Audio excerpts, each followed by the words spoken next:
Hi friends, please subscribe to Amravati Media and press the bell icon for more latest updates.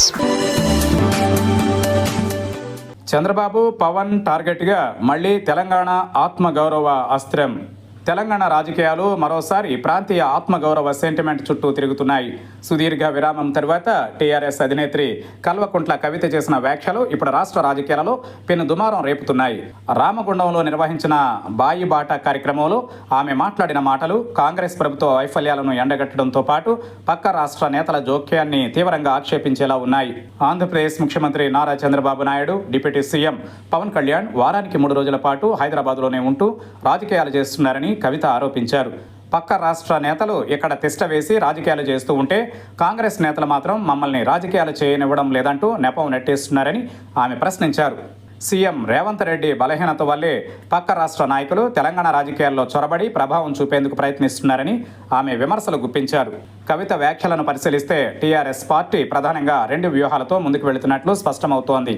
ఉద్యమ కాలంలో తెలంగాణను తెలంగాణ వారే పాలించాలి అనే నినాదం ఎంతలా ప్రజల్లోకి వెళ్ళిందో ఇప్పుడు అదే తరహా ప్రాంతీయ భావజాలాన్ని మళ్లీ తెరపైకి తెచ్చి ప్రజలలో సెంటిమెంట్ను రగిల్చే ప్రయత్నం జరుగుతోంది.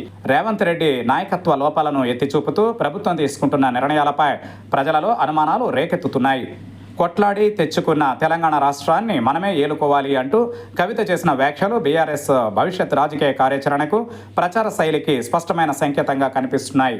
హైదరాబాద్ ఉమ్మడి రాజధానిగా ఉన్న కాల పరిమితి ముగిసినప్పటికీ భౌగోళికంగా, ఆర్థికంగా, వ్యాపారపరంగా 2 తెలుగు రాష్ట్రాల నేతలకు ఈ నగరం ఇప్పటికీ ఒక ప్రధాన కేంద్రంగానే ఉంది. ఏపీకి చెందిన ప్రముఖ నేతలు ఇక్కడికి రావడం, సమావేశాలు నిర్వహించడం సహజమేనని అధికార కాంగ్రెస్ వర్గాలు వాదించే అవకాశం ఉంది. అయితే దీనిని సాధారణ విషయంగా వదిలివేయకుండా తెలంగాణ సెంటిమెంట్తో ముడిపెట్టి రాజకీయ లాభం పొందాలనే పక్కా స్కెచ్తో బీఆర్ఎస్ ఉన్నట్లు విశ్లేషకులు భావిస్తున్నారు. రానున్న ఎన్నికలను, రాజకీయ సమీకరణాలను దృష్టిలో ఉంచుకుని ప్రాంతీయ స్వాభిమానాన్ని మరోసారి ప్రధాన ఎజెండాగా మార్చేందుకు కారు చౌకగా ప్రయత్నాలు మొదలయ్యాయి. కవిత విసిరిన ఈ పొలిటికల్ సవాల్పై అధికార కాంగ్రెస్ అలాగే ఏపీ అధికార కూటమికి చెందిన టీడీపీ, జనసేన నాయకులు ఎలా స్పందిస్తారో వేచి చూడాలి.